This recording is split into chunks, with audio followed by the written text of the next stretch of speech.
Hey, it's been a while. And you know why it's been a while? It's because I've been reading a book about this particular person, and he's what every man feels like after watching a World War II movie. But the only difference is this guy lived it. It's not the feeling after the movies. He did it. And the man I'm talking about is Adrian Carton de Wiart. I think that's how you say his last name, at least. I don't know, I could be butchering it. And the main reason I'm talking about him is because he plausibly inspired some of your favorite characters. Plausibly, particularly speaking about Snake from the Metal Gear series. No, not that Snake. Not that one either. Not Solidus. We don't talk about Liquid Ocelot, alright? We don't talk about him. Venom Snake. Yeah. Venom, the boss, the big boss's proxy with the eye patch and the missing arm. That's gonna be important. You'll see how that ties to everything. Also, plausibly Guts from Berserk, but that might be a stretch. So I want to talk about that guy, and I've watched a couple videos, and I think they just really, they're good, but they leave a lot of stuff out, which is like really cool information. So I'm gonna tell you the details because I read his biography, I looked at the public records and all the stuff. So here it is. I'm gonna dump it all on you. That sounded really wrong. All right, let's get started. But before we start, I like to point out that his early childhood records are a little iffy, mostly because it was over 120 years ago. So they vary depending on what source you use, but they're not really that important because, you know, childhood, he wasn't in the army back then. Also, if you'd like to follow along, the notes are in the description. They're 37 pages long, and there's some things that I didn't say in this video. And there's some memes in there, so yeah. Oh, also they're handwritten, so I do apologize. This will be the first and last time that I will handwrite the notes, because that just took forever.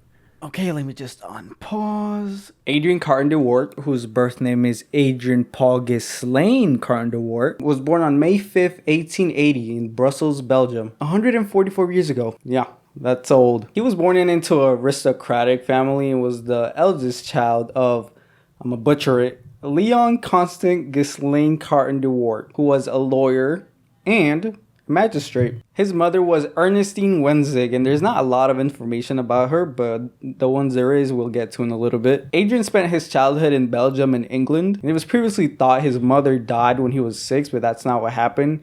His parents actually divorced and went off their, separate ways, with his father taking Adrian. And then she got married like less than a year later, so it kind of makes me think that she was the one that wanted the divorce, Also, while he was young, there were rumors of him being the illegitimate son of King Leopold II, which I thought was cool, until I found out King Leopold II was a terrible person. And I'm still kind of inclined to believe there is a plausibility that it was true, because here's a side-by-side comparison. Bro, I'm not crazy. And later on, you'll see why there's even more reasons why I think he plausibly was. I don't know. Anyway, you'll find out. After the divorce, his father moved to Egypt, where he worked in the Egyptian mixed courts, and then his father would go on to remarry. And his father had kids of his own, as well as his mom had kids, so he had 6 siblings in total. That's not 6. 3 times 2. Unfortunately, though, 2 of his sisters on his father's side would die very young. That's a little sad. While living in Egypt, he would learn Arabic. And in 1891, his stepmother would send him to a Roman Catholic oratory school in England, from which he would graduate and then go to Balliol College in Oxford. I definitely probably mispronounced that. I'm gonna just put it on screen here, right there. And in the college register, it said he attended college from 1899 to 900, which he didn't attend long because you know what he did?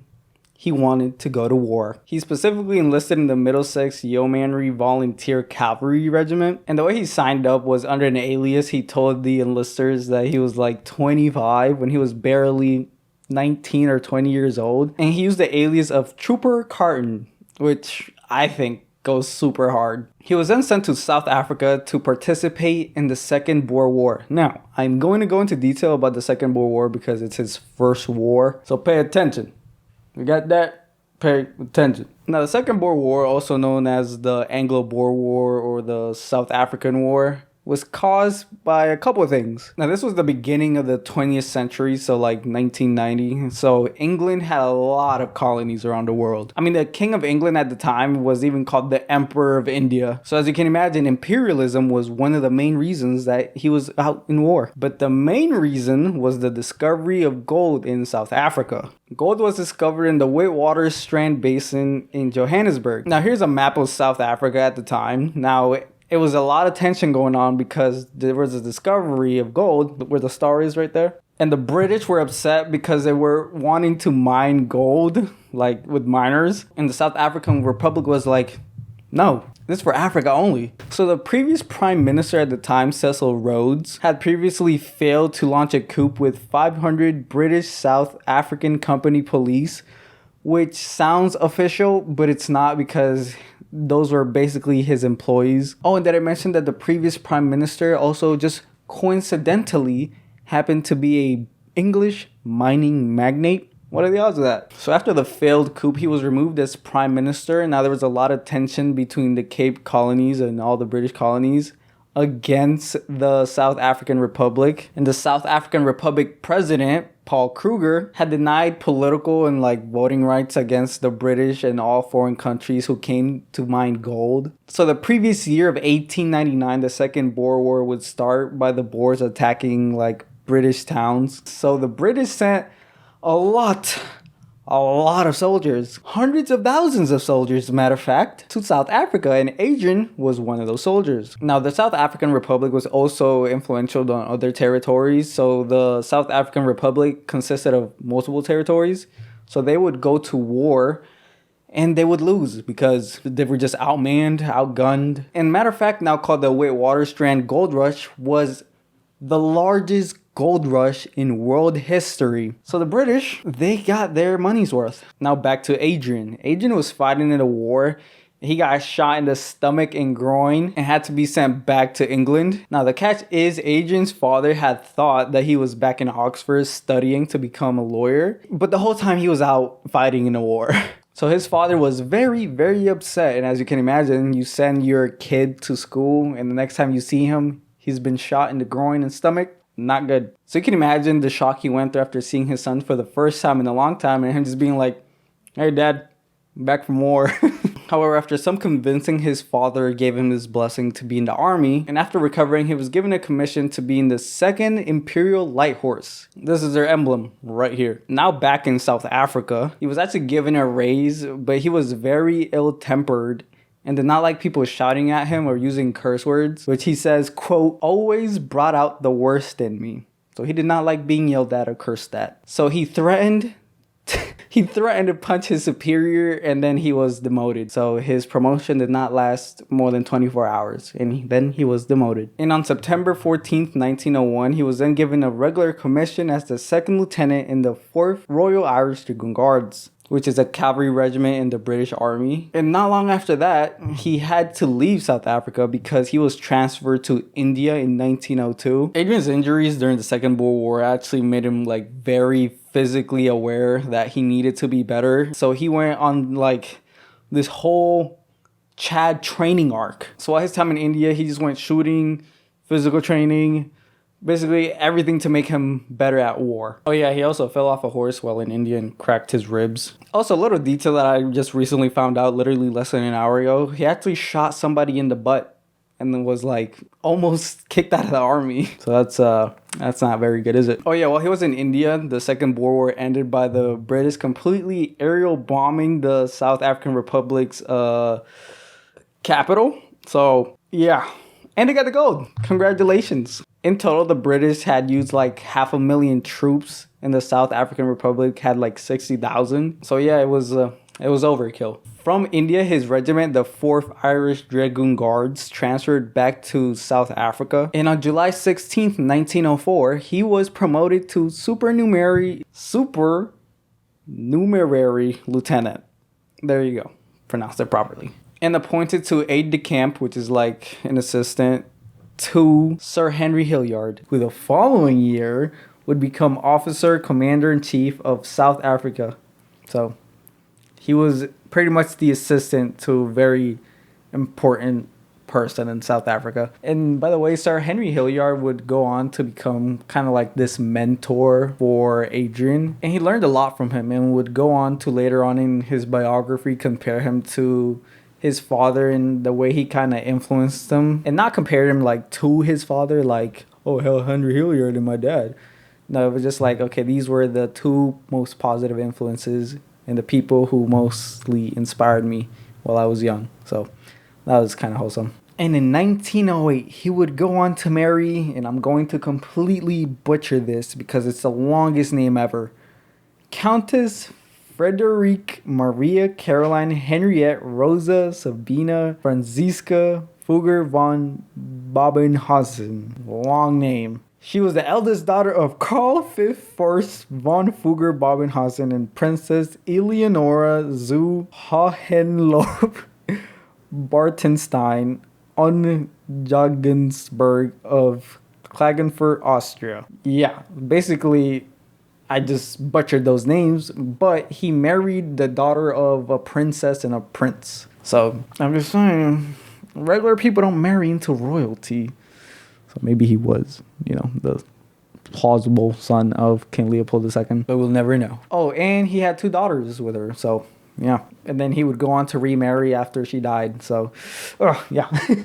Tough. He would go on to spend more years with Sir Henry Hilliard, which he would call his heydays in his biography. And after that, on February 26, 1910, he was promoted to the rank of captain. Fast forward to the First World War. When the First World War first broke out, he was en route to British Somaliland, which is modern-day Somalia. And Britain was still in its imperial days, so he was there for war, specifically against the dervish leader Muhammad bin Abdullah, who was the leader of the dervish movement, and the whole movement was that they wanted independence from British imperialism, also independence from Italian colonizers, and they wanted to defeat Ethiopian forces. And Adrian had been seconded to the Somaliland Camel Corps. And yes, that's as cool as it sounds. It's basically at the time a cavalry unit, but instead of horses, they rode camels. Coolest thing ever. Just riding a war with a camel. Now, in an attack at an enemy blockhouse at Shimber Barris, which is the highest peak of modern-day Somalia, while under enemy fire, in his biography, he said, quote, "By this time, I was seething with excitement. I got a glancing blow in my eye, but I was too wounded up to stop. I had to go and try to get in." So while attempting to get into this blockhouse, I have a bullet here as an example. He actually got shot in the eye and in the ear, but there was a doctor there that kind of patched up his ear. Now, while he was receiving medical aid for the ear injury, one of the lieutenants, specifically Lieutenant Simmons, he got shot in the back of the head and died instantly. And he would not be the first person that just died while in front of Adrian. Now, after receiving medical aid, he would go on to rush the blockhouse again. And this time, one of the bullets would ricochet and actually shot his eye again. So the shrapnel from the bullet went in his eye after he was already shot in the eye. So basically, he got shot in the eye twice. And eventually, they would capture the blockhouse by offering to spare their lives, but Adrian was really injured. And I'm going to give you a quote from his autobiography. He said, "It had been the most exhilarating fun and the pace too hot for anyone to have had any other sensation but thrill. Primitive and devouring. But by the time I had gone back to camp, I was in bad shape. My eye very painful, and I was practically blind. Next day, I had to be taken up on a stretcher behind the attacking troops. I could not be left in camp, and had the dervishes attacked it, my fate would have been the most unpleasant." So after his eye injury, Adrian got sent back to England, and he would visit a lot of hospitals to see what they could do for his eye because he did not want to lose his eye. But he was told they could do nothing and that his eye had to be removed. Specifically, it was his left eye. And eventually he would accept his fate, and on Sunday, January 3rd, Adrian had his eye removed. He writes, "Although I had feared it and inwardly known it, the decision shook me, and I wondered how the loss of an eye would affect my future." He also noted that when his eye was removed, they found shrapnel in the back of his eye. So, that's nasty. Now, after recovering, he appeared before the medical board, who would decide if he was fit or not to serve in the military. And they were very shocked to hear that he wanted to go back and serve in the military, specifically go to France, where one of the many battles of the First World War was taking place. And the medical board told him that they would consider it if he wore a glass eye, and he assumed that they did not want to seem weak to the enemy, who could possibly assume, like, damn, they had to resort to this cripple. How weak has the British Empire become? So in his next meeting, he appeared with a glass eye, which he described as excessively uncomfortable. He was past fit for general service, and on the way out, he called the taxi, rolled down the window, threw the eyeball away, put on his signature black eye patch, and never wore a glass eye ever again. What a Chad. Now in France, he would take part of the Second Battle of Ypres. Ypres? I don't know if I'm pronouncing that right. Maybe it's just Ypres. Ypres? I don't know. Where he would go on to fight the Germans. Now at this point, the Germans were using gas, and Adrian described it as, quote, not affecting him much. And then he described the enemy shelling as, quote, terrific and would have been accelerating if only a little bit had been coming from his side. So he was definitely an adrenaline junkie. For sure. Now, this would also be the second time that he watched somebody die in front of him, at least in according to his biography. And the way it happened, it was like this. I'm gonna quote it straight from the book. I was standing next to my second in command, wondering what to do, when he said, I wish you'd duck when the shells come. I was to the point of telling him that I was a fatalist and believed in the appointed hour when we heard another shell coming and he ducked. The shell burst quite near us and I was thrown some distance. I picked myself up and started to move my men when I noticed a hand on the ground. The hand was encased in a special kind of leather glove, which I recognized instantly as that worn by my second in command. His body was 30 or 40 yards away. And if you don't know what a fatalist is essentially someone who believes in fate or destiny and that everything's already like planned out. His next injury would also take place in Ypres, I don't know how to say it. And the way it happened, it was he was ambushed by Germans and he would completely get shot in the hand. Luckily, he was able to get away, and he said he picked off the scarf of a dead German as the night was cold. And he said he wrapped it around his hand. And he said, quote, my hand was a ghastly sight. 2 fingers were hanging by a bit of skin and all the palm was shot away and most of the wrist. For the first time, and certainly the last, I had been wearing a wristwatch and it had been blown into the remains of my wrist. I asked the doctor to take my fingers off. He refused, so I pulled them off myself and felt absolutely no pain in doing it. And the way I imagine this happened, it was just this area right here where the watch would be just completely shot and just leaving these 2 fingers right here. So he would have nothing over here, just covered in blood. And after this injury, he would be sent back to England. And he said he was too ill and exhausted from the pain to know or care whether he was to live or die. And even the nurse expected him to just find him dead in the morning. But she didn't. And the doctors attempted to save his hand, but each time they operated on him, they'd just take off a little chunk, little by little.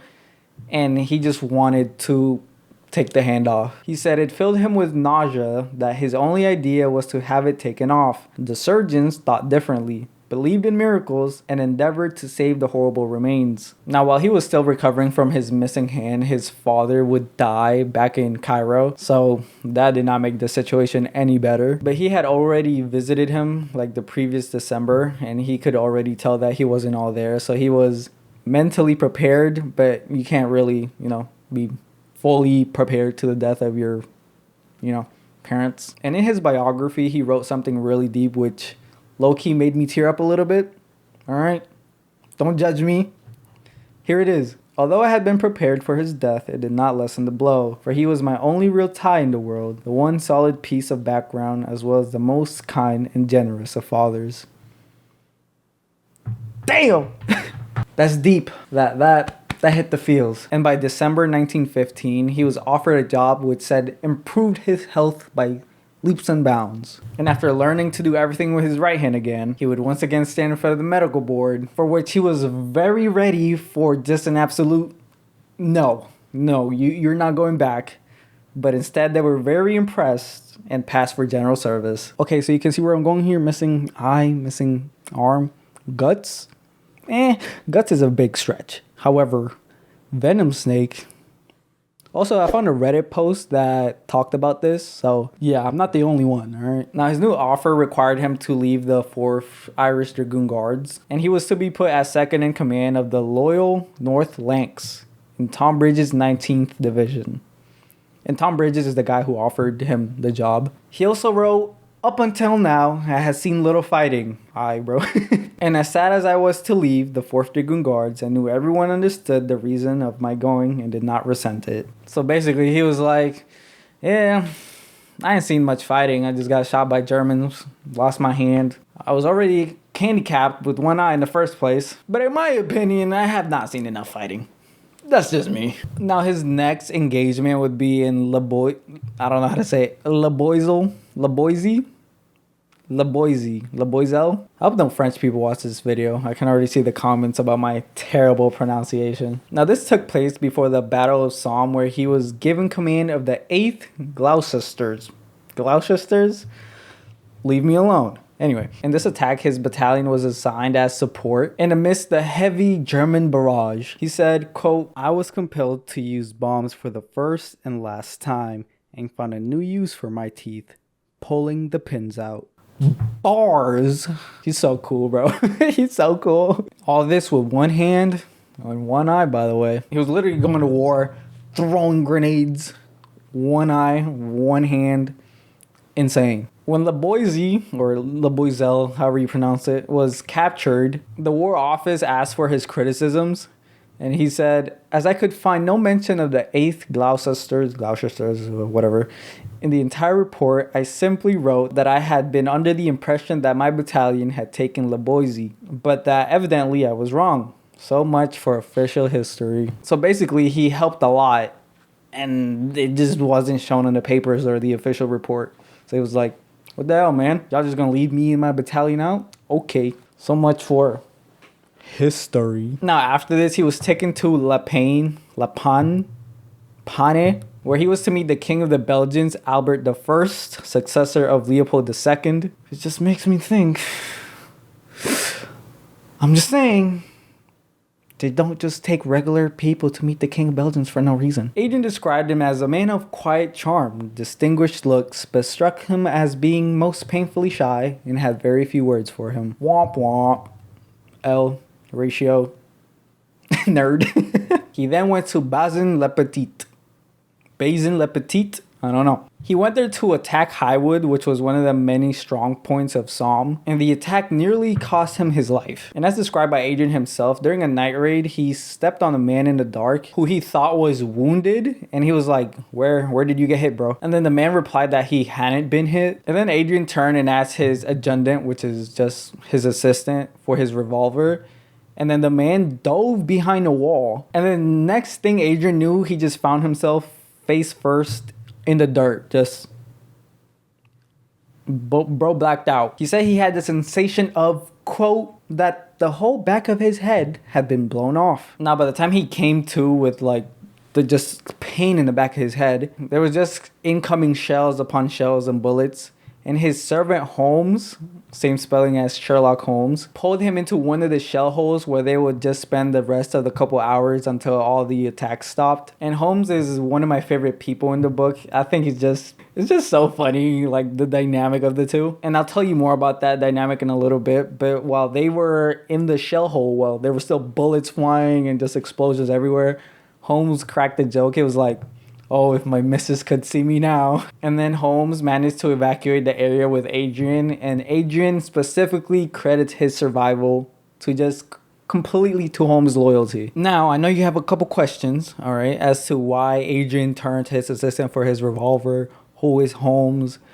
His adjutant or whatever? Well, let me answer them. Now, let's start with who Holmes was. He was the previous servant of the previous commander of the 8th Gloucesters, or whatever how you pronounce it, I don't know. And Adrian had inherited him, so he was now Adrian's servant. Now, I don't want you to get confused with Adrian's servant and Adrian's adjutant. His servant is Holmes, and his adjutant is Captain Parks, who he turned to ask for his revolver. Now, let me get to the question. Why didn't Adrian have a gun in the middle of a war zone? Well, I'm just quote Adrian on this. "One day, Holmes annoyed me considerably by letting off his rifle in my ear at some passing plane, and I thereupon seized his rifle, and from that day forward, he was only armed with my blanket and my Primus stove. I never carried a revolver, being afraid that if I lost my temper, I might use it against my own people. So my only weapon was a walking stick." That's right. He did not have a weapon on him. So he was in the middle of the war zone with a stick, and I'm sure he used a weapon, right? Because he was commanding people and stuff. But as commander himself, he didn't use a weapon. He just had a walking stick, which is insane. It's like completely preposterous that you wouldn't have a weapon in the middle of a war zone. But hey, that was just good old Adrian. And the dynamic between Adrian and Holmes is just like best friends. Adrian even notes that when he pulled him into his hole, he had his blanket and premise on him. So at least they were, somewhat comfortable while getting bombarded with bullets and shells and being injured, being shot in the back of his head. At least, aside from all the chaos, he had his blanket and premise stove. And after being shot to the back of his head, he would go back to Sir Douglas Shields' nursing home, which would become like a place of comfort for Adrian, as he would go there every time he was injured. And essentially he would be there and be nursed back to health, and they would just treat all of the soldiers and injured people really well. So now at the nursing home, the surgeon analyzed his head and everything and said it was just a sheer miracle that the bullet that penetrated the back of his head had missed all vital, important stuff. And he said, Adrian, all right, this might be an exaggeration. He said the doctor brought him champagne just purely to celebrate that somehow, some way he did not die. And he also notes that the only downside to this bullet injury in the back of his head was that every time he got a haircut, the back of his head would tickle, which, he's so cool. he's so cool, dog. I was like, yeah, no eye, shot in the back of the head, no hand. But hey, my only complaint is when I cut my hair, the back of my head tickles. Now 3 weeks have passed and he was completely healed, and he made his way back to France, where out of pure curiosity, he decided to go back and search for where he had previously been shot. He says he found a spot and even found his walking stick, and he said he was starting to think that they were specifically targeting him because at Grand Court, which is like a town near Somme,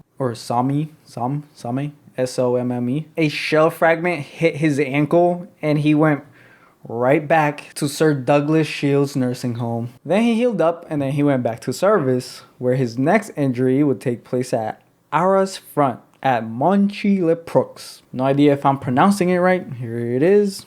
Here's the spelling. Not the Arras Front. He was giving the command to divert enemy attention from this place right here. Cambrai? I don't know. Cambrai. I don't know.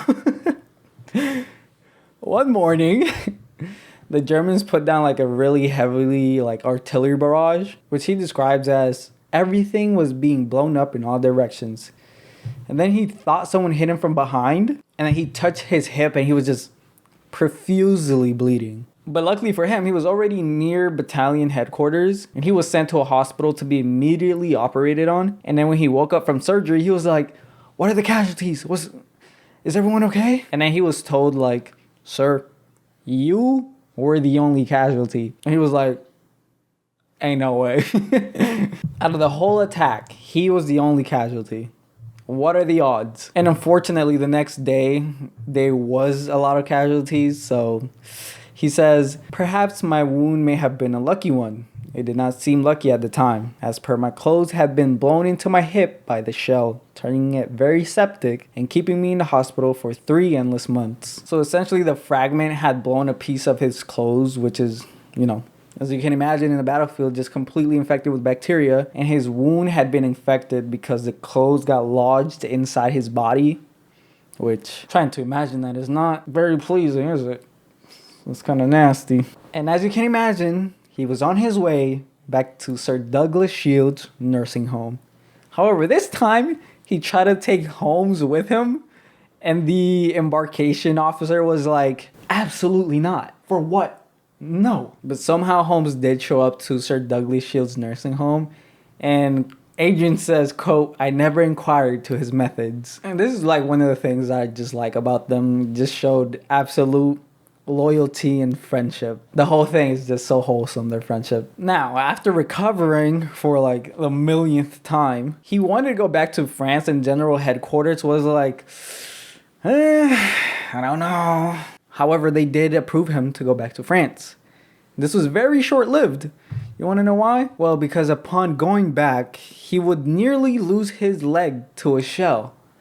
And he he was back at Sir Douglas Shields nursing home. Tough luck. Now, this was around March or April of 1980, and I was looking at the Wikipedia article, and it says that at Ross, he also got shot through the ear, but I tried to find that in his biography, and I just couldn't find anything about it, or maybe I just skimmed by it and just forgot about it. So there is a plausibility that he also got shot in the ear. Again. And in his biography, there's a lot of little stories of things that happen in between everything.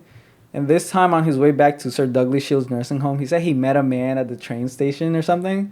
And he was like, hey man, it's okay. I've seen a guy worse off than you. And he was like, really? What was his name? And he was like, yeah, his name was Adrian Carton de Wiart. And then he said the man seemed pretty sad because Adrian immediately lost all interest in the conversation because he was speaking about the same guy that he was literally looking at, which is kind of funny. Like, imagine talking to someone and be like, hey, don't worry, I've seen a guy doing way worse than you. And then he says your name as the guy he's talking about. Also, since we're on the topic of one of the side stories in the book, when he lost his hand and was at Sir Douglas Shields nursing home, there was a guy who asked him for his help to duel a man. And the duel was about a woman who this guy and this other guy were fighting about. And he was like, yeah, I'll help you. While explaining the rules of the duel, the guy who Adrian was helping fight against was like, hey man, maybe we shouldn't do this, you know, we could get in trouble. And Adrian was like, yeah, but with the war going on, if anything happens, we could just cremate you and spread your ashes in the forest. And the guy was like, and then he wrote like a letter of apology and said, I'll never talk to this woman ever again. So the guy Adrian helped won the girl over, I guess. And Adrian said, coward. Guess he didn't love her enough to fight for her. Which, hey man, if the guy, yes, in a way, but like at the same time, no. All right, back to the main story. Once he healed up in October of 1980, just before the end of the First World War, Adrian was given command of the 61st Division, a division he would also command in the Second World War. But then, boom, war ended. And throughout his participation in World War II, he won like a bunch of awards and medals and stuff. And Wikipedia actually did a really good job of just the timeline of when he got all his awards. So it says, Carton de Wiart was promoted to temporary major in March 1916 and to the rank of temporary lieutenant colonel on 18th of July and was breveted to major on the 1st of January 1917 and was promoted to temporary brigadier general on the 12th of January 1917. He was appointed as officer of the Order of the Crown of Belgium in April 1917. On the 3rd of June 1917, Carton was breveted to lieutenant colonel. On the 18th of July, he was promoted to the substantive rank of major in the Dragoon Guards. He was awarded the Belgian Croix de la Guerre,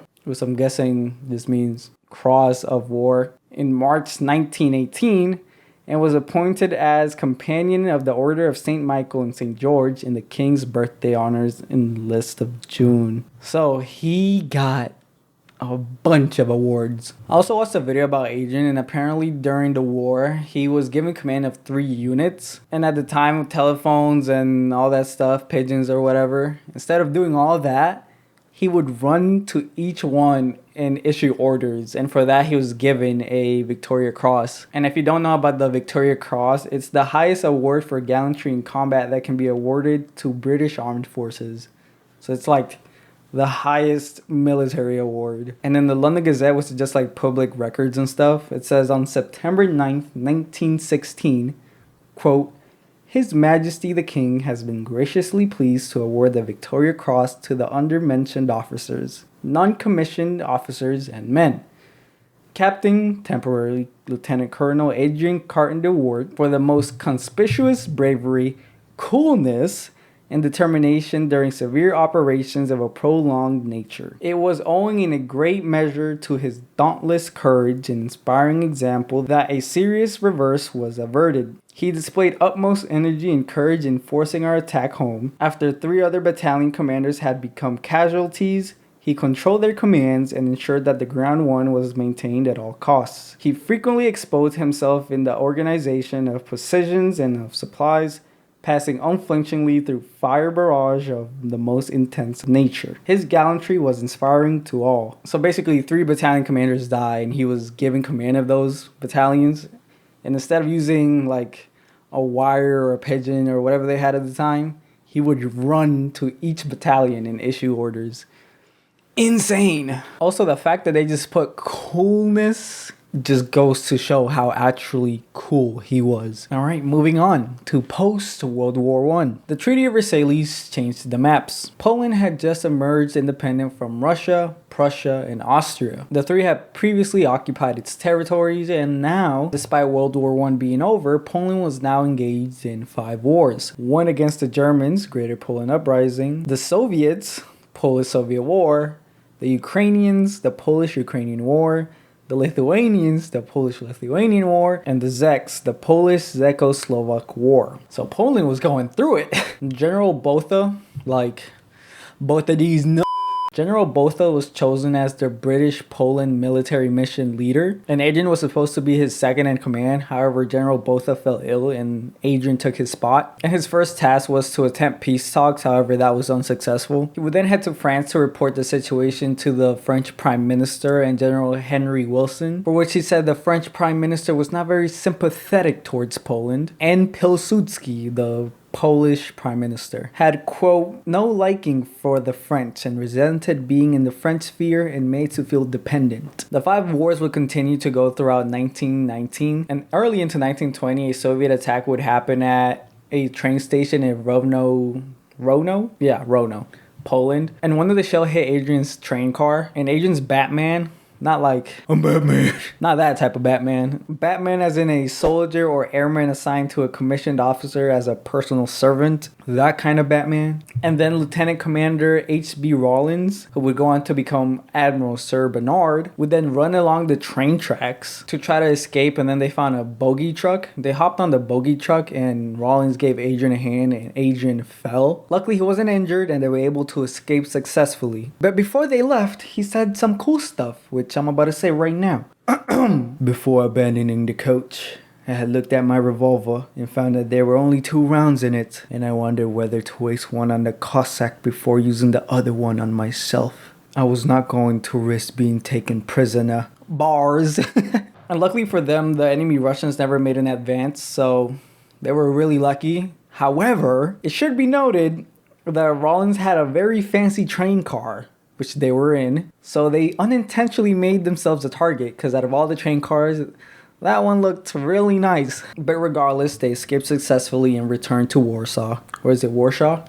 Tomato, tomato, potato, potato, data, data. Still in Poland, Adrian would continue to oversee the situation, and he even met very powerful people, like, for example, at the time, Cardinal Ratti, who would eventually go on to become the Pope, Pius XI. So, bro had connections. So it should be mentioned that he was a very well-connected individual. Like one of his cousins, Adrian Carton de Wiart, at one point, 1920 to 1921, so this was during the time he was in Poland, his cousin served as the Prime Minister of Belgium. But his term was really short, but he was awarded for his very progressive policies, like women's suffrage and other stuff. And for his achievements, he was awarded the title of Count. And his other cousin, Baron Edmund Carton de Wiart, Baron, so nobility, was the secretary to the King of Belgium and also the director of La Société Générale de Belgique. Blah, blah, blah, blah.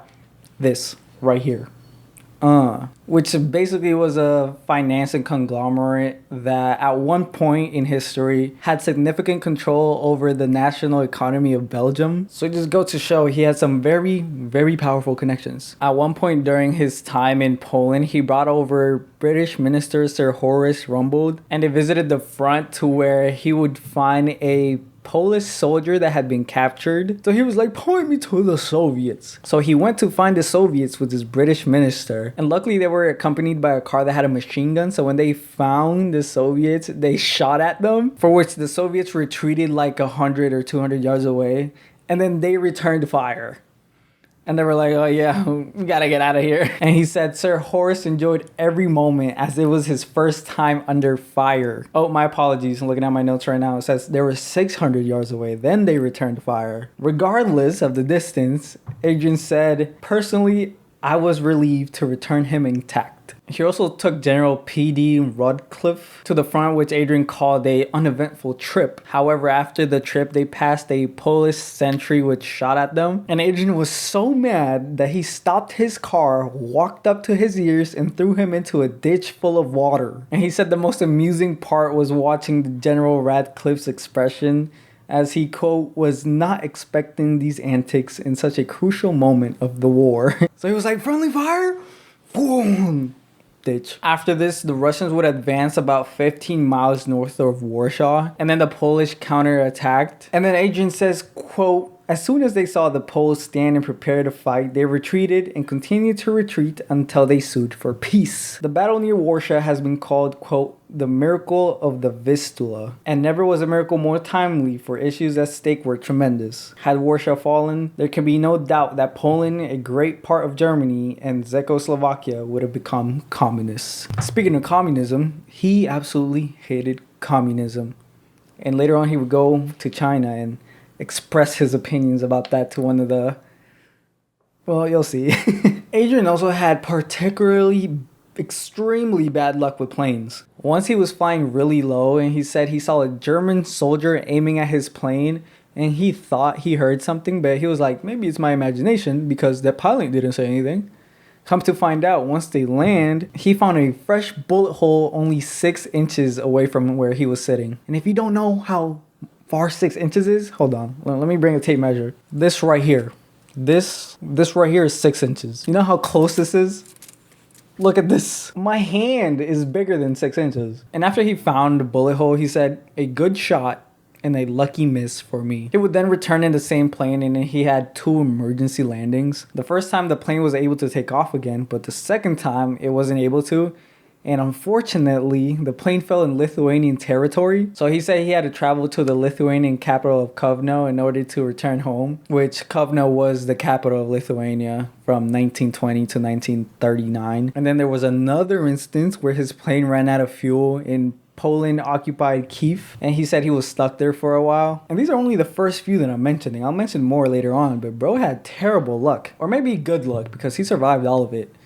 So I guess this is more of a glass half full, half empty situation. But regardless, he lived through it all. And not long after this, he would be captured. And the way he was captured was kind of funny. He had been given the task to report the current Poland-Lithuanian situation to the League of Nations. Which the League of Nations is basically like the United Nations. However, the League of Nations failed and was replaced by the United Nations. So on his way to report to the League of Nations, he was traveling by train. And they came upon a blown up bridge, and at the time he was traveling with, quote, unfortunately the head of the Polish counter-espionage bureau, who was extremely well known to the Lithuanians. So they get off the train and they set off to find a police station, and just when they think they found one, they walk up to the Polish officer, and then the head of the counter-espionage bureau goes, oh my god, he's a Lithuanian. And then he said a bunch of Lithuanian soldiers came out of nowhere and then just started shooting like at the distance of 15 yards. Which, out of all the things in this book, that's like the only thing that's kind of hard to believe. Like 15 yards, trained Lithuanian soldiers. I'll give him the benefit of a doubt though. So none of the bullets ever hit them and they were captured. And he said the Lithuanians were pretty chill with him. They even gave him permission to like go outside unattended.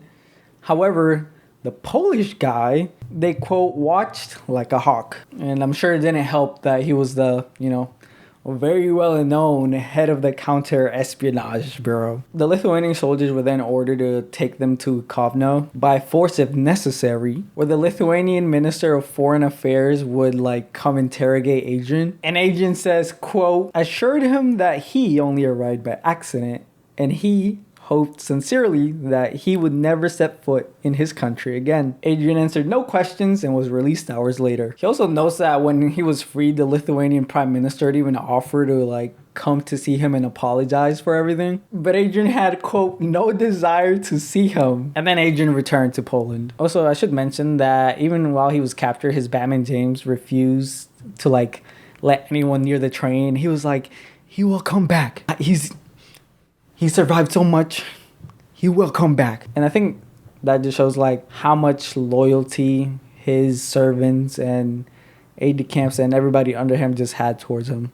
So he was a good leader. Now you're probably wondering why the Lithuanian government would let him go, and I thought the same thing. And I'm guessing it's because he was like in this mission for this small moment of time, he was kind of like a diplomatic figure for the League of Nations. So it's kind of like diplomatic immunity or something, I don't know. But I'm guessing that's what it is. And by 1920, all Polish conflicts were over and Polish had emerged a free country. But let's rewind forward a year before that to 1923, where his last Polish aide-de-camp was Prince Karol I don't know how to say his name. Here it is. And they became really good friends. Such good friends that when the prince's uncle died, he inherited 500,000 acres of land. And he asked Adrian, like, hey, can you come with me to inspect this land and stuff? Me and Adrian was like, hell yeah. And while they were inspecting the land, he told the prince just casually, hey, if you find a good place, let me know. I'd love to take it. And a few months later, the prince sent word like, hey, I found a place and I think you'd love it. The place was 40 miles into the territory and it could only be reached by boat. He said it took a full day with 4 men paddling on a boat to reach it. And when he got there, it was like a small island with a small wooden house. He said, quote, my mind was made up at once. I knew that it was exactly what I wanted. And I asked Prince Charles what rent he was asking. He seemed very hurt by my question and said that if I liked the place, it was mine for nothing. He refused to listen to any argument, and then and there I became a tenant of Proston and knew that destiny was playing on my side. To ease my mind under the burden of gratitude, I made many improvements as I could think of and built another house for my servants, including Holmes. Shout out Holmes. I just love Holmes, man. Holmes is like so cool. So now, 1920, retired, he was spent 9 months out in the Proston marshes because it was essentially just wetland, swamps. And he spent most of the year there, except the winter, where he says it was like unbelievably cold. And for the 3 months of winter, he would just travel back in England. He picked up many hobbies such as farming, poetry, hunting, and in his biography he said he killed 20,000 ducks. He also had a black Labrador who the locals nicknamed, quote, Black Devil, and later got some Sprinter Spaniels to help him hunt and stuff. So bro had a lot of dogs. I'm sure the locals don't name dogs Black Devil without reason, so I'm guessing he was a bad dog. Also, once there were bandits in the forest and 2 of Adrian's servants were like terrified. And he even notes they, quote, suffered from cowardly dispositions. There were rumors that the robbers were in the neighborhood and Adrian offered to let them sleep in his house. And they asked Adrian what he would do if the bandits attempted to open the door. And then he was like, shoot through the door. And Adrian, the genius military leader that he is, locked every door in the house, right? They locked every door in the house except his bedroom window, which he covered in mosquito nets in case the bandits threw like a bomb. Which at that point, I don't think they'd just be bandits. I think they'd be like terrorists or arsonists. The window was on one side of the room, and on the opposite side of the room was his bed. So he said in case the bandits came through, he had a clean shot. And if you're wondering, how would he know if he was asleep? Where would he get the gun? Well, you see, Adrian slept with a revolver under his pillow. Yeah. Unfortunately, the bandits struck when Adrian was away, and they, quote, consumed so much of his liquor that they left themselves incapable of looting anything else, and only took his most beloved old shooting jacket. So, no, my liquor and shooting jacket. And what did Adrian do? Well, he complained to the Prime Minister of Poland. He said, quote, I complained to him, saying it was no encouragement for a foreigner to come and live in his country if he was going to be set upon savages. He told me not to worry and that the matter would be dealt with. It was, And by the time I got back to Proston, the police had killed 5 bandits and my old jacket had been recovered. Though unfit to wear, I was never bothered again by bandits. And I find it hilarious and just like, not abuse of power, but this is like the equivalent of someone robbing your house, which is terrible. But instead of going to the police, you go to like your president or prime minister or king or whatever head of government. You're like, what the hell, man? Get my stuff back. And I think this situation just goes to show just how influential he was. Unfortunately, Adrian's peace would not last, as in 1939, the Russians came to Proston, and in Adrian's words, they, quote, took all I had, my guns, rifles, rods, clothes, furniture, but they could never take my memories. I have them still, and live them over and over again. In 1938, with tensions heightening, Adrian wrote to Lord Gort, the chief of the Imperial General Staff. The content of the message was asking that if war were to break out, Adrian would be employed, which he said his reply was, quote, evasive, indefinite, and altogether disheartening. It was quite obvious that he was not keen at all to use me, which kind of does make sense. I mean, at the time, 1938, he was 58 years old. So imagine trying to employ a 58-year-old, one-handed, one-eyed, pretty much like old man at this point. This is elder. He was an elder man to command a military unit or whatever. I would be like, I think we'll pass. So I get it, but Adrian was still pretty sad. Suddenly on July 1939, Adrian was summoned to the War Office and asked to take on his old job as the head of the British-Polish military mission. And if you know anything about World War II, Poland stood no chance. You see, Poland would be invaded by Germany on September 1st, 1939. And then only 3 weeks later, on September 17th, 1939, the Soviets also invaded Poland. So quite literally 2 of the most powerful armies in the world just sandwiched Poland. Here's a map.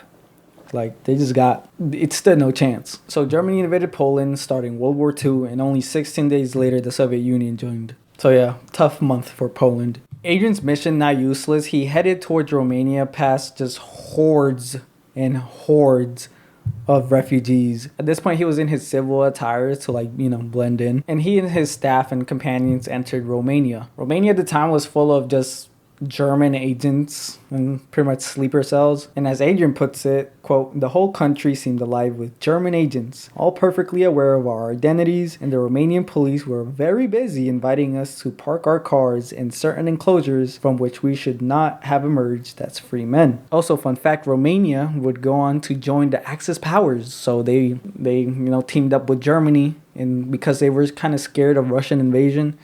So yeah, they even took part in Operation Barbarossa to attack the Soviet Union. Cool, fun facts. After arriving in Romania, they would go to Bucharest, I don't know. Adrian headed to see British Minister Rex Hoare, who was a personal friend of his. And Rex Hoare also had a personal friendship with the Romanian Prime Minister. And he said although he didn't allow Adrian to exit Romania by plane, he was able to get fake passports and given permission to leave Romania via train. Adrian left Romania in the nick of time as the Romanian Prime Minister was assassinated the same day as Adrian's departure. So, bro made it, right on time. Also on the wiki, I think it says he left by plane, even though he left by train. I'm not sure though. Let me confirm that. Yeah, it says on the wiki that he got out by aircraft with a false passport, but in his biography it says he left by train. So, I'm not going to touch Wikipedia, but however, if anybody would want to do me a solid, go fix that on Wikipedia, please. Pretty please. All right, thank you. Now back in England, he learned that the Soviets had reached Proston, and he had all his servants there, including his Batman James and Matthews, which was his old groom that took care of the horses and stuff. And the Soviets were looking for Adrian because it was like, why is this guy in the middle of nowhere near Russian territory? He's gotta be a spy. There is no reason to be here. This place is trash. Meanwhile, Adrian was just living his life hunting, having all his dogs, horses, trying to kill thieves. Bro was essentially living his dream. The soldiers told James and Matthews that if they were lying, that they know the consequences, which is death. However, surprisingly, according to Adrian, after searching and not finding him, they treated James and Matthews quite fairly, and they saw that they were fed and paid. And some months later, they were sent back to England. So maybe not all war stories are bad. However, they did take Adrian's belongings and kept them in a museum at Minsk, modern day Minsk in Belarus. But the Germans burned the museum early on in their war against Russia, so he ended up losing everything. Which I did mention that they took everything earlier, but I didn't mention how all his stuff was burned during the war. Adrian said he was extremely anxious about being employed again and knew that there were various people in the war office who considered him out of date. And he said, quote, one charming man had been heard to say that he supposed Carton de Wiart was anxious to come back and collect some more medals. He said he was also haunted by an old specter of medical boards, which made him look like he was just put together DIY. So this part is straight out of Wikipedia because it sums it up pretty well. It says, recalled to a special appointment in the army in the autumn of 1939, Carton de Wiart reverted to his former rank of colonel and was granted the rank of acting major general on the 28th of November. After a brief stint in command of the 61st Division in the English Midlands, Carton de Wiart was summoned in April 1940 to take charge of a hastily drawn together Anglo-French force to occupy Namsos, a small town in middle Norway. His orders were to take the city of Trondheim, something. Maybe I just can't read. Is that it? I just can't read foreign city locations, foreign names. Trondheim, 125 miles or 200 kilometers to the south, in junction with a naval attack and an advance from the south by troops landed at Andeslis. I'm not even going to pronounce the names anymore. I'm just going to say this. I'm going to say this and put the name up here. He flew to Namsos, and this time specifically, when he flew, he was shot down by an attacking fighter plane, specifically a German fighter. And he said his plane was shot down by the German fighter and landed in the water. And his pilot tried to drag him over to the dinghy, come here. And he was like, bro, that's a bright dinghy right there. I'm not getting in that. And he, quote, refused firmly, having no intention of allowing a Hun plane the pleasure of pursuing me in a wobbly and clumsy rubber dinghy when the Sunderland was still on top of the water. When the German had fired all his ammunition, he flew off, and one of our tribal class destroyers, the Somali, sent a boat over to take me on board. So he was like, yeah, I ain't getting in that, bro. You're making yourself a target. He learned from the train. I feel like that helped. That was a learning experience. After this, he would move his troops and stuff, just command military stuff. Like, hey, come here, attack this, reinforce this, yada, yada, yada. Which, that ain't what we're here for, bro. Let's be real. Let's get to the good stuff. Actually, maybe some guy out there is making a project about Adrian, so I'm going to just go ahead and read it. Fast forward after the plane attack, after the French Alpine troops landed, without their transport mules and missing straps for their skis, the Luftwaffe bombed and destroyed the town of Namsos, right? Namsos? Okay. Here's a picture of Adrian during the Norwegian campaign. Drip. All right. Look at that coat. Despite these handicaps, Carton de Wiart managed to move his forces over the mountains and down to this place right here, where they were shelled by German destroyers. They had no artillery to challenge the German ships, and soon became apparent that the whole Norwegian campaign was fast becoming a failure. The naval attack on this place, the reason for the Namsos landings, did not happen, and his troops were exposed without guns, transport, air cover, or skis in 1.5 feet of snow. They were attacked by German ski troops, machine gunned and bombed from the air, and the German Navy was landing troops to his rear. He recommended withdrawal, but was asked to hold his position for political reasons, which he did. After orders and counter orders from London, the decision to evacuate was made. However, on the date set to evacuate the troops, the ships did not appear. The next night, a naval force finally arrived, led through the fog by Lord Louis Mountbatten. I don't know. The transport successfully evacuated his entire force amid heavy bombardment by the Germans, resulting in the sinking of 2 destroyers, the French Bison and the British HMS Afridi. Carton de Wiart arrived back in the British naval base of Scapa in Orkney Islands on May 5th, 1940, his 60th birthday. Now in Northern Ireland, Adrian was put back in command of the 61st Division to defend against invasion. And after the arrival of Lieutenant General Sir Henry Pownall, there was a lot of pressure in him to hey man, you're too old for this. And particularly the military secretary put a lot of pressure on Adrian to retire, saying hey man, this is it for you. In the midst of all this, the War Office was like, well, maybe. And then they turned to Pownall, who was the commander-in-chief of the Northern Ireland stuff going on, military stuff. It was like, hey, can you still recommend this guy? Can he still do the job? And then he was like, no. So this made Adrian like really sad and depressed. He said, quote, "The decision was a bad blow to me. I could not bear the idea of being out of war and wondered what on earth I should do with myself." So Adrian, war was his thing, bro. That's all he knew. Hey, what can I say? He found something to live for and loved it enough that he would die for it. Did I make that up? I think I just stole that. Doesn't matter. Point is, he loved war, the military. Adrian's sadness was interrupted on April 5th, 1941, when he was called to go on to Yugoslavia to form the British military mission to Yugoslavia. Hitler was preparing to invade the country, and the Yugoslavs asked for British help. Carton de Wiart traveled in a Vickers Wellington bomber to Belgrade, Serbia, to negotiate with the Yugoslavian government. After refueling in Malta, which is like a small island country, cool country. Look, you should look it up. Pretty cool. It's on Google. Just going images. Really cool. Anyway, the aircraft left for Cairo with enemy territory to the north and south. Both engines failed off the coast of Italian-controlled Libya, and the plane crashed in the sea from land. Now, that's just a paragraph in Wikipedia, and I'm going to give you some more context on this that he wrote in his biography. The way he describes it makes it sound like the most jinxed thing ever before he got on that plane. He said, "As I hopped on the plane, the Air Officer Commander, Sir John Baldwin, King Baldwin, told him that out of 94 planes, only one failed to return." Adrian said he crossed his fingers and fervently hoped that his wouldn't be the second. And while he was waiting to board the plane, he said a Royal Air Force mechanic walked up to him and was like, "Hey, I looked over the engines myself this afternoon and found them in very fine condition." Adrian was like, "Good, okay. Thank you for that information." Adrian would then go on the plane and he fell asleep. He said he had a very useful, unfailing capacity to sleep in almost any circumstance. And a couple hours into his nap, he would wake up to SOS, and then he learned that the engine had failed. What are the odds? And then the other engine failed, and he said the only thing echoing in his head was the mechanic's voice saying, quote, "The engines are in fine condition, fine condition, fine condition."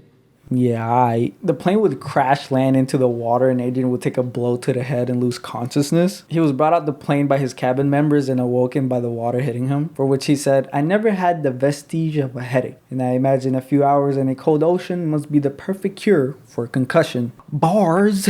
I mean, it doesn't get more cooler and more badass than this, man. Really doesn't. The crew would stay on top of the plane and they were like really injured. Adrian had his concussion, some had broken arms, some had broken legs, definitely pointed at the wrong spots. And to make matters worse, the rubber dinghy had a hole in it, so it was like useless, which made it useless because the plane would break in two and they were forced to swim to shore. And the only thing waiting on shore was the Italian police. So they were cooked. Also, Adrian notes that the only thing he saved was his walking stick. Adrian does say that the crew were taken to hospitals to like get checked up and treated. And while being treated, they saw a plane fly overhead who was most likely searching for them. And then the pilot told Adrian that they were most certainly sabotaged, because no way everything went wrong. And then Adrian said he had many unpleasant thoughts of the Royal Air Force mechanic. Fine condition. Adrian was then separated from the rest of his crew and never saw them again, although he says he suspects that the pilot was shot by the Italians or the Germans. Adrian was taken to Villa Medici in this place, Solmona, I think I'm pronouncing that right, where he would spend the next 4 months given a room to himself, surrounded by mountains and flowers. He said he had the privileges of going out on walks, picnics, and even allowed to shop in town, which is kind of crazy. Sounds like a vacation. Then again, Adrian was a senior officer, so he had like special privileges. However, he did have to be accompanied by a guard wherever he went. He was then transferred to Castillo di Vincigliati, which he described as the most horrible looking place he had ever seen. He also notes that in this place he had no privileges like he had in the other place, so all that was taken away, but he did have a room to himself. And he kept himself busy by socializing with other high-ranking officers with the thoughts of escaping. They had a couple of escape attempts, like they first tried to write it out, but that proved to be an error because during a cell check, One of the guards looked up and was like, "Yeah, hey, that tile up there looking kind of funny." Reached up, found the escape plans. I'm gonna put a picture right here of what the castle looked like. Essentially, it was just, well, yeah, I mean, it was a prison basically. It's like cube surrounded by another cube. So there was just walls on walls, and it was like 2 8-foot walls. And the plan was to just jump the 8-foot walls at night, which easier said than done when you're surrounded by guards. Also, there were certain common themes for all their plans. Like it had to be specifically a dark, windy, stormy night, so it'd be easier to escape. And after the first plans were found, it was made apparent that no plan had to be written and everything had to be memorized. Otherwise, they would be in danger of, being found out. After the guard found the escape plans, they were lectured about how dangerous it was to escape, which I find that kind of ironic.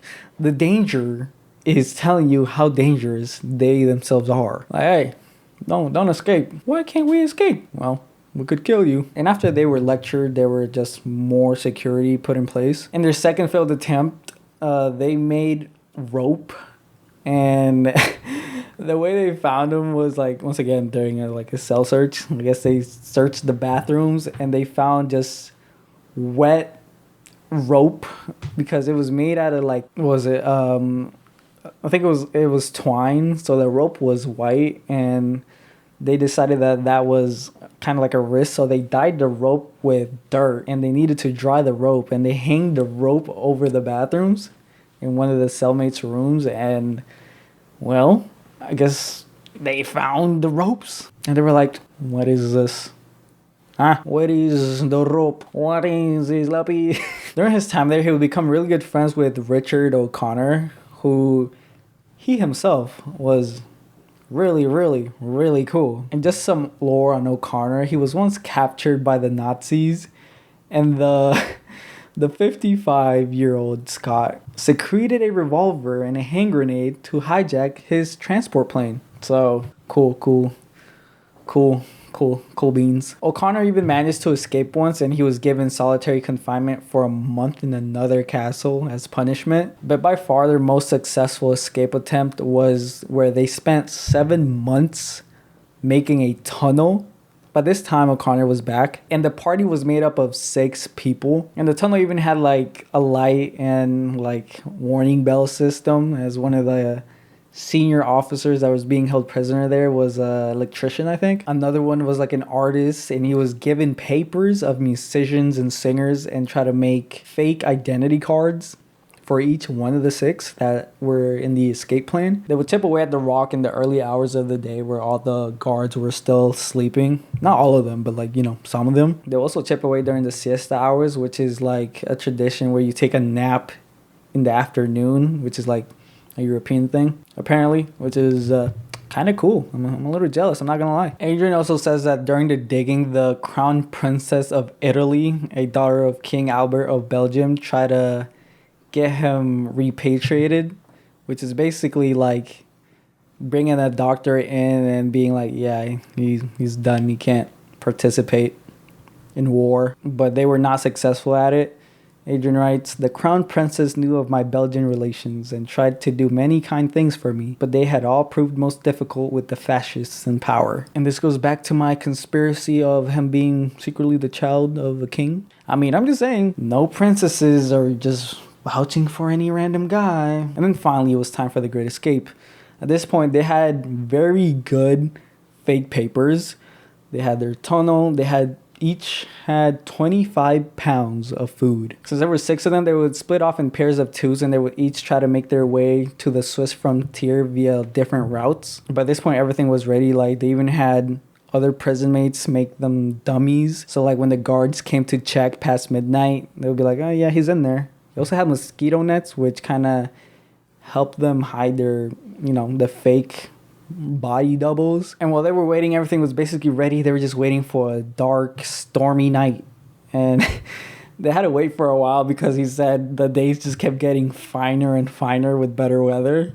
But one day, everything was perfect. So now all of them were in the tunnel, and they planned to climb over barbed wire, but they found a gate that was open, and we're like, oh yeah, that's good luck, let's get out of there. And all 6 of them would make their way downhill and then split off into pairs towards the Swiss frontier. By the way, just a little side note, this happened around March 24th, 1943, somewhere around there. And Adrian writes, "We were free, and freedom is a precious thing and worth the highest price a man can pay. And at that moment, I tasted it in full." Once again, bars. Adrian and O'Connor would travel 5 to 6 miles, and Adrian, with one eye, had his senses like kind of dwindle and go in the wrong direction. And then O'Connor was like, "Hey, come here.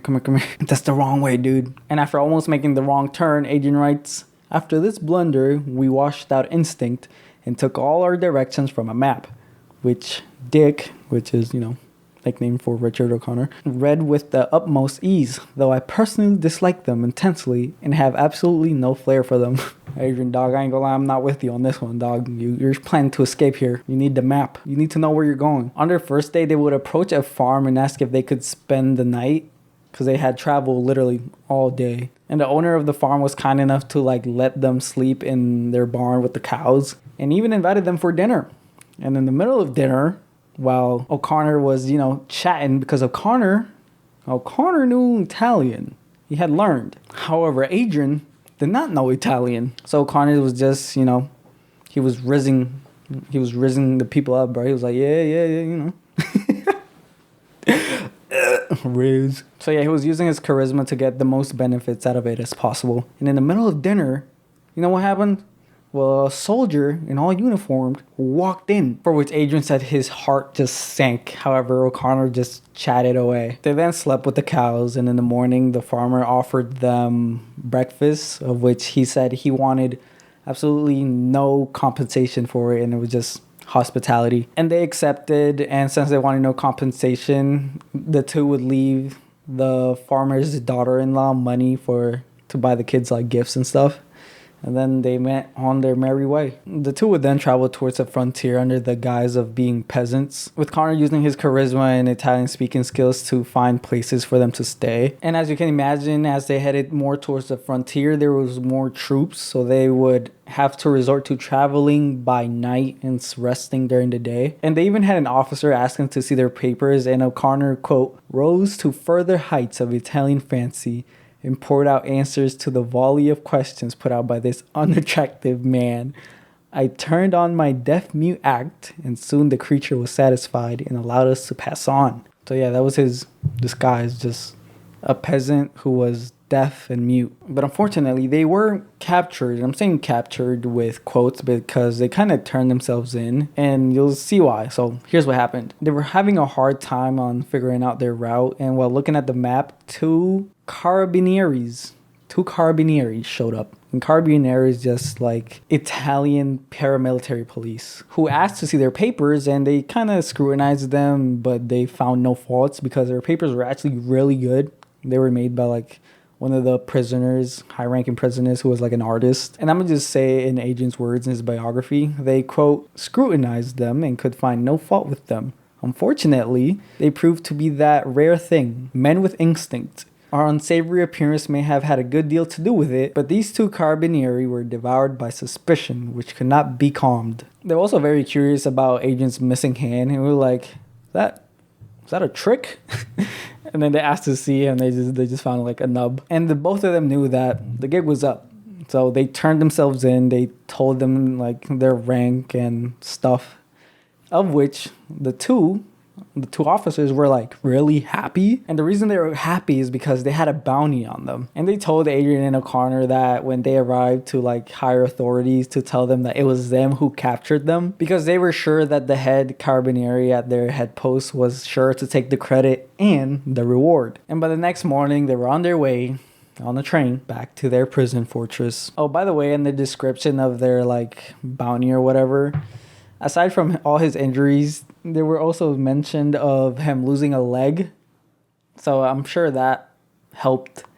Also did not help, because he was very recognizable. I mean, where else can you find a guy with no arm and eye patch who coincidentally spoke no Italian? Now, about the Italian thing, he was actually offered to learn Italian by one of the officers, and he was like, "I don't want to learn your language." And then he said the officer seemed like really sad that he said that. Maybe karma, man. Maybe. In total, the two had traveled 150 miles over the course of 8 days, which is a lot. A lot. Here's the math on that. Adrian says, quote, "We had nothing to be ashamed of, and beyond my now completely skinned toe, we were twice the man we had been when we started. I personally never felt fitter in my life." And out of the other 4 escapees, 2 made a clean escape and had not been heard of since. One of them was arrested looking intently at a shop window, and the last one was captured on the edge of freedom near the Swiss frontier. Which imagines looking at a window like, damn, I'm really hungry. And then just being captured by the Italian police. So out of the total 6, 2 escaped and 4 of them were back in prison, and the 4 of them were sentenced to 1 month in solitary confinement. However, instead of being shipped to another fortress like O'Connor was, he said they were made to stay in the same fortress as they probably didn't want any more, embarrassing information that they let these old veterans, essentially, escape, because they were pretty old at this time. At this time, Adrian was 63 and O'Connor was 53.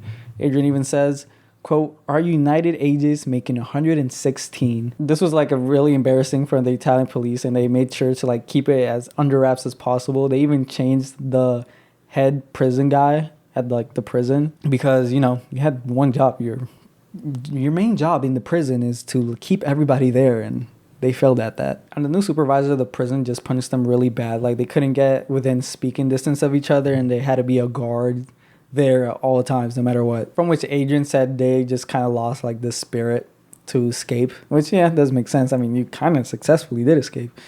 But at this point, there's no shot. 0. Also, the way they found the tunnel was one of the guys had a dog that Adrian says he proved to be too loyal as he kind of led the guards to the tunnel. So, hey, puppies, doggies. I'm a dog guy, right?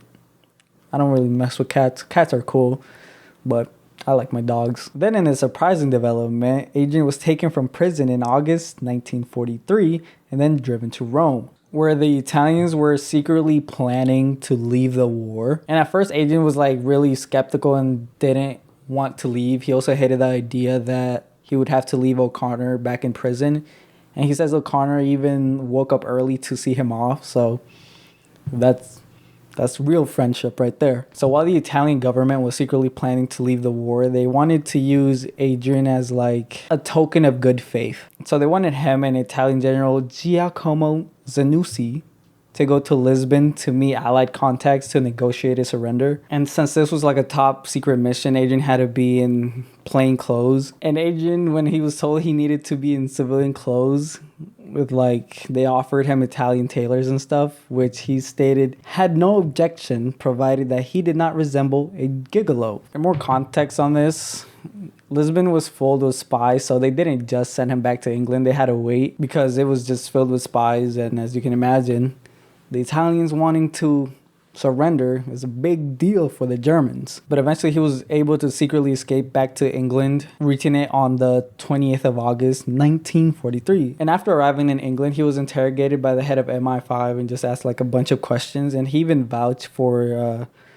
General Giacomo Zanussi. And this may have plausibly saved him because their previous, impression of him was just terrible. After he was interrogated, Adrian had to stay under British custody because, it's top secret and everything. And the British themselves also had a little prison for all the senior officers that they caught, which Adrian says, quote, "There was a large house in the park where our camp was situated, and a number of high-ranking Italian officers were imprisoned there. I should have enjoyed going there to see our changed roles and should also have liked to see how the conditions of their lives compared to ours in Italy, but I was not allowed." Bro, I'm sure bro would have just crashed out. Just, you mean they have beans and toast? No, Adrian actually ate pretty well. He was, he had the Red Cross come and see all their eating stuff and conditions, which he actually thanks later on. So he was very thankful to the Red Cross. So Shout out the Red Cross. And then on September 17th, 1943, the Italian armistice was announced, and the next morning, Adrian walked away a free man. And after this, Adrian says, quote, "For some extraordinary reason, totally unmerited, it was assumed by the world that I had manipulated the armistice with Italy. And for a few days, I achieved a cheap notoriety, as embarrassing as it was inconvenient. The chief inconvenience was the letters that I received in their hundreds, many from relations and friends of prisoners in Italy asking for news of them, which I could not give, as I had none. I had not met more than 20 prisoners during the whole of my time there, and we had no knowledge of anything outside of our own small world." He said he eventually answered everyone, but he also feared that his cellmates back in Italy kind of hated him for leaving. He also says he met the wife of O'Connor for the first time and had much to tell her, as the two had, quote, "founded and cemented a friendship which will stand the test of time." Also, when he went to London, there was just like mad paparazzi and everything. I'm saying paparazzi, but like, you know, like journalists, newsmen and everything. And then he spent most of his time dodging them. And one of the first calls he made was thanking the Red Cross of everything they had done for them, like the prisoners in total, back in Italy, because I'm sure that improved their conditions. Then he says, 3 weeks later, quote, "in the middle of advancing boredom, Adrian received a message from Winston Churchill." Now, I'm going to read the China mission on his Wikipedia page because I just find that to be, you know, more convenient because it sums it up fairly well. Within a month of his arrival back in England, Adrian was summoned to spend the night at Prime Minister's country home at Chequers. Churchill informed him that he was to be sent to China as his personal representative. He was granted the rank of acting lieutenant general on the 9th of October and left for air by India on the 18th of October in 1943. Oh, by the way, the war still wasn't over. However, at this time, China was getting help from the British to fight the Japanese because imperialist Japan was going ham on China, especially in Nanking. I hope I'm pronouncing that right. There's actually a book about that. It's called the R and then the animal ape ing of Nanking. I don't know. I'm probably pronouncing that wrong as well. So he left by air for India on the 18th of October 1943. The Anglo-Chinese relations were difficult in World War II as the Kuomintang, this word, had long called for the end of British extraterritorial rights in China, together with the return of Hong Kong, with neither proposal being welcomed to Churchill. In early 1942, Churchill had asked Chiang Kai-shek to send Chinese troops to help the British hold Burma from the Japanese. In the following Japanese conquests of Burma, the X-Force of 5 Japanese divisions had ended up in eastern India. Churchill was unhappy with having the X-Force defend India as it weakened the prestige of the Raj. In an attempt to improve relations with China, the Prime Minister felt a soldier experienced in diplomacy such as Adrian would have been the best man to send as his personal representative in China. As his accommodations in China was not ready, Adrian spent his time in India gaining an understanding of the situation in China, especially being briefed by genuine Taipan John Keswick. I think I pronounced that right. Ahead of the great China trading empire, Jardine Matheson, probably mispronounced that terribly. He met the Viceroy, Field Marshal Count Wavell, and General Sir Claude Auchinleck, the Commander-in-Chief of India. He also met Ord Wingate, that was an easy name, before arriving in China. Carton de Wiart attended the 1943 Cairo Conference organized by Churchill, U.S. President Roosevelt, and Chinese Generalissimo Chiang Kai-shek. Also, here's a picture of Adrian with Churchill and a bunch of other officers. Look at the drip, man. Tell me that's not Big Boss from Metal Gear 5. While in Cairo, he took the opportunity to renew his acquaintance with Hermione, Countess of Ranfurly, the wife of his friend from prisoner of war days. And no, not O'Connor, specifically Dan Fanfurly. So, yeah, different guy. Adrian was one of the few able to work with notoriously difficult commander of the U.S. forces in the China-Burma Indian Theater, U.S. Army General Joseph Stilwell. He arrived in the headquarters of the nationalist Chinese government, Chongqing, I don't know. This, all right. I don't know how to pronounce it. In early December 1943, for the next 3 years, he was able to be involved in a host of reporting, diplomatic, and administrative duties in the remote wartime capital. Adrian became a great admirer of the Chinese people. He wrote that when he was appointed as Churchill's personal representative to Chiang Kai-shek in China, he imagined a country full of whimsical little people with quaint customs who carved lovely jade ornaments and worshipped their grandmothers. Once stationed in China, however, he wrote, "Two things struck me forcibly.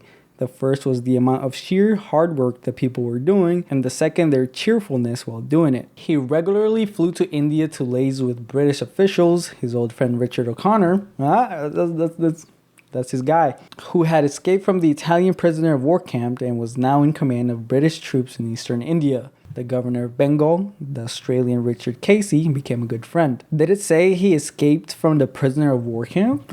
I thought he was off by like diplomacy and the armistice. Okay, interesting. Might have to do a video on Richard O'Connor. On October 9th, 1944, Adrian was promoted to temporary lieutenant general and to the war's substantive rank of major general. Adrian returned home on December 1944 to report to the war cabinet of the Chinese situation. He was appointed Knight Commander of the Order of the British Empire in the 1945 New Year Honors. Clement Attlee, hope I'm pronouncing that right, when he became head of the Labour government in June 1945, asked Adrian to stay in China, which I think just goes to show just how good of a person he was. Like, aside from, war stuff, I think he was a good guy. He was just an absolute Chad. Almost gave myself whiplash. Also in his biography, he said in one of his visits to India, he actually took part of secret mission, not like as an official of like commanding, he was just like visiting, but it was an official mission where he met Admiral Sir James Somerville, commander-in-chief of the East Indies fleet, and he offered to take him on the sea journey, which he was about to bombard Sabang. So basically he was there as like a field trip. He says, quote, "The greatest secrecy was to be observed over this operation, for the success of it depended on our arriving of Sabang in the early morning unsuspected. Aeroplanes from the aircraft carrier were taking place in the active bombardment, and without a doubt they were the master of the Japanese planes and shot down a number of them.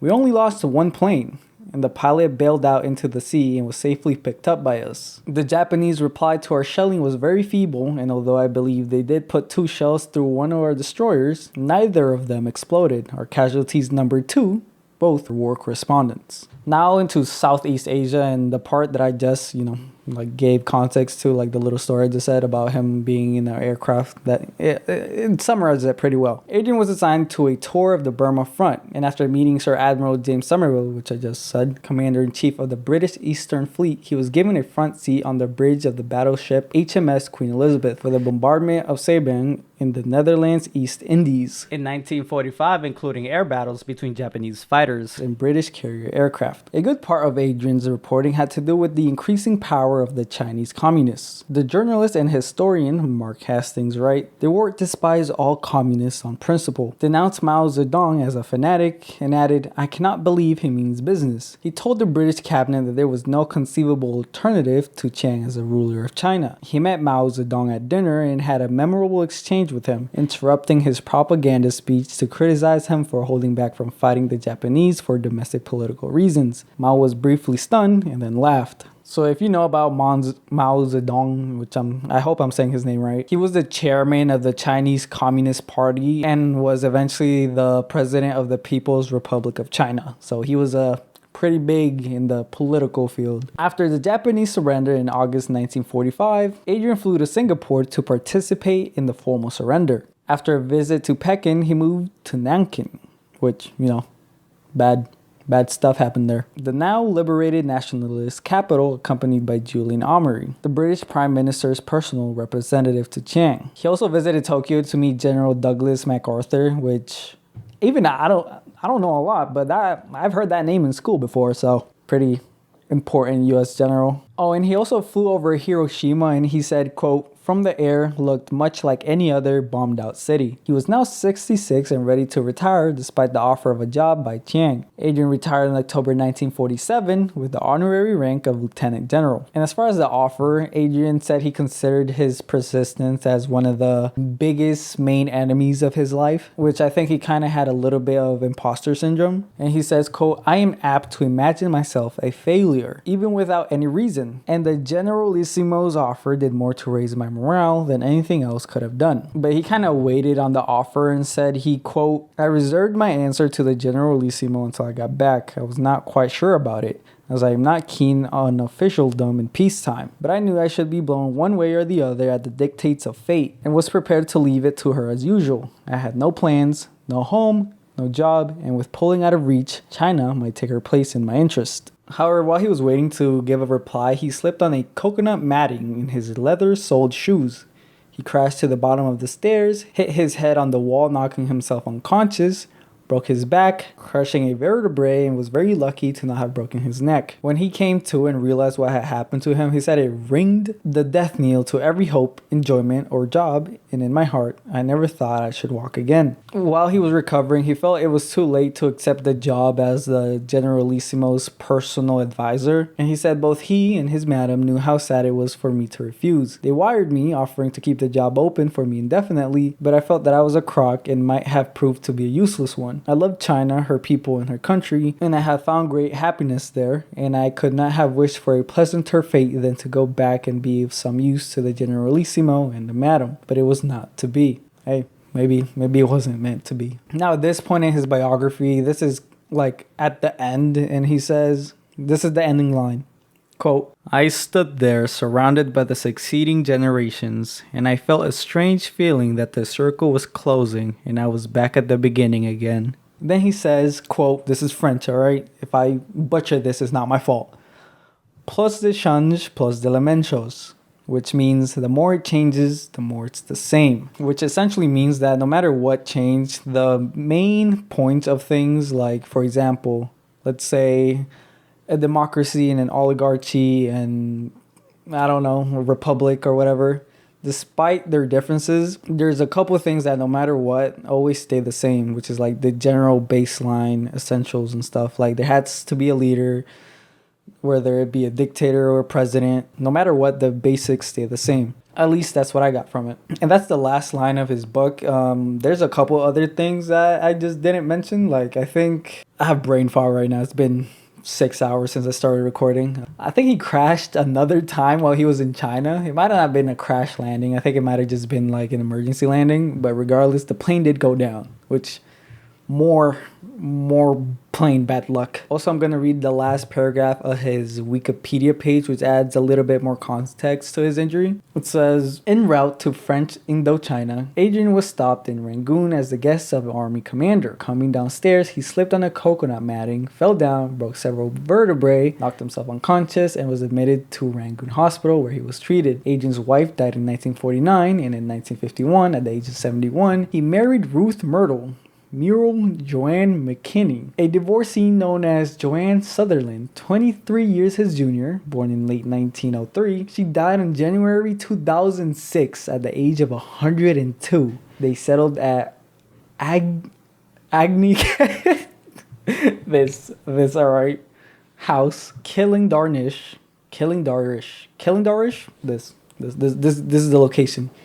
County Cork, Ireland. Adrian died at the age of 83 on June 5th, 1963. He left no papers. He and his wife Joanne were buried in Kayum Churchyard off the main Mechroom Road. The gravesite is just outside of the actual graveyard wall on all the grounds of his own home, Agnihannock House. Adrian's will was valued at probate in Ireland as £4,158 and in England £3,496. And yeah, that's the end of that. I feel like I should mention a few things. He had a bunch of medals. So I'm gonna just mention his awards real quick. He got a Victoria Cross, which is actually in the National Army Museum in Chelsea. So you can see his Victoria Cross there. He got a Knight Commander of the Order of the British Empire. Got a Companion of the Order of Bath. Companion of the Order of St. Michael and St. George. Companion of the Distinguished Service Order. Queen South Africa Medal, a Africa General Service Medal, a 1914 Star, a British War Medal, a Victory Medal. He got a 1939 to 1945 Star, an Africa Star, a Burma Star, an Italy Star, a War Medal 1939 to 1945, King George VI Coronation Medal, a Queen Elizabeth II Coronation Medal, a Officer of the Order of the Crown of Belgium, which is like their version of the Victoria Cross, a Croix de la Guerre, 1914 to 1918 in Belgium, Silver Cross Knight of the Order of Military of Virtue of Poland, Cross of Valor of Poland, Commander of the Legion of Honor of France, and a Croix de la Guerre of 1939 to 1945 in France. Whew, this is most definitely my longest video ever. I have no idea how this is gonna go. Maybe it flops, maybe it doesn't. Regardless, I am overly educated in this one person. Now, the main reason I made this video and just got balls deep into a... Whoa, yo, yeah, that sounded crazy. Now, the main reason I made this video about Adrian is because his life is just really crazy. And he also resembles Venom Snake from the Metal Gear Solid series. So, that's crazy. And then he also resembles Guts because, you know, the arm, the eye, you know, both... Like I said earlier, that's a big push. A big push. And yeah, just a cool guy. Also, he had the nickname of Unkillable Soldier. And I think he was just a really dedicated person to his craft of just war. Oh yeah, another side story. He once met the king, like, of England. And was like, ain't it crazy how I just been in your army for all these years and I'm not even a British subject? And the king did not like that. And he was like, fix that immediately. And then he became a British subject. So, yeah, I just find that very cool. How he just didn't care regardless of what position of the person he was talking to. He was just himself. Also, the loyalty his Batman James and Holmes like had for him, I think just speaks to his character. I know I said this before, but yeah, his subordinates were just very loyal to him. There's also a couple quotes that just make him seem like more badass. When describing his experiences during the First World War, he said, "Frankly, I had enjoyed the war. It had given me many bad moments, lots of good ones, plenty of excitement, and with everything found for us." There you go. Oh yeah, and in his wiki page, he has another famous quote. He says, "Governments may think and say as they like, but force cannot be eliminated, and it is the only real and unanswerable power. We are told that the pen is mightier than the sword, but I know which of the weapons I would choose." Bars on bars on bars on bars. Also, it says he's thought to be the character of Brigadier Ben Ritchie Hook in Evelyn Waugh's trilogy, Sword of Honor. So, and it's another character that he plausibly inspired. And the Oxford Dictionary of National Biography described him as thus: with his black eye patch and empty sleeve, Carton de Wiart looked like an elegant pirate and became a figure of legend. Yes, he did. So there you have it, one of the coolest soldiers, commanders, people ever who have ever participated in war. And I dare say one of the coolest people that have ever lived. Also, I was telling my mom about him, and she was like, "Men are pussies now." And I was like, I mean, maybe, I don't know. We're not in war anymore. I mean, yeah, there are a couple wars going on, but it's not like a world war. And I'm sure as time goes on, as war is a common theme in the human experience, we will get more people like him. Well, that resemble him, but won't ever be him, as they will have their own experiences. And yeah, there you have it. One of the people who plausibly inspired one of your favorite characters, whether that be Venom Snake, or Guts, or the other one I just mentioned. Regardless of whether he inspired the characters or not, he was one hell of a individual, one hell of a soldier, one hell of a person. Yeah, there you have it. Thank you for watching if you made it this far. I am very, very tired. It is 3 a.m. and I've been recording for the last 6 hours and I have crazy brain fog. So if you do enjoy, let me know in the comments and I'll make more like these. So like and subscribe if you enjoyed the video. And I'll see you next time. Bye.